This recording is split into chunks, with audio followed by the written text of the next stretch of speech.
ఆదేశాల మేరకు కోవూరు ఎనమడుగు సెంటర్లో వెహికల్ చెకింగ్ చేయడం జరుగుతుంది. ఈ వెహికల్ చెకింగ్లో ముఖ్యంగా హెల్మెట్ ధరించని వారికి ఫైన్ వేయటము, అదేవిధంగా ఆర్సీ లేని వారికి, అదేవిధంగా ర్యాష్ డ్రైవింగ్ ఉన్న వారికి, ర్యాష్ డ్రైవింగ్ చేస్తున్న వాళ్ళకి వెహికల్ సీజ్ చేస్తూ డైరెక్ట్ ఎఫ్ఐఆర్ కట్టడం జరుగుతుంది. అదేవిధంగా కోర్టులో ఫైన్ వేయడం జరుగుతుంది.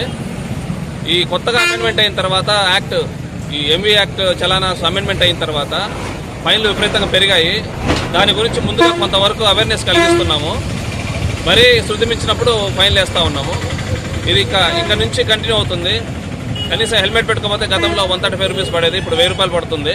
కాబట్టి పబ్లిక్ దీన్ని కొంచెం గుర్తుపెట్టుకొని అన్ని నామ్స్ పాటిస్తూ హెల్మెట్ సంబంధిత పత్రాలన్నీ పెట్టుకొని తిరగవలసిన కోరుతున్నాను. అదేవిధంగా ర్యాష్ డ్రైవింగ్ చేయడం వల్ల ఖచ్చితంగా యాక్సిడెంట్లు పెరుగుతున్నాయి. అందువల్ల ఉన్నతాధికారులు ఆదేశాల మేరకు ఏంటంటే ర్యాష్ డ్రైవింగ్ ఉన్న వాళ్ళను గతంలో ఏదో ఫైనేస్ పంపించే వాళ్ళం ఇప్పుడు ఎఫ్ఐఆర్ కట్టేసి కోర్టుకు పెట్టడం జరుగుతుంది. ఇది ప్రజలు గమనించేసి జాగ్రత్తగా ఉండవలసిందిగా కోరుతున్నాము. ఈ యొక్క డ్రైవ్ అనేది ఇక నుంచి ఆల్మోస్ట్ రోజు కంటిన్యూ అవుతుంది. కాబట్టి ప్రజలు దీన్ని మనసులో పెట్టుకొని తగిన విధంగా జాగ్రత్తలు తీసుకొని డ్రైవింగ్ చేయవలసిందిగా కోరుతున్నాను.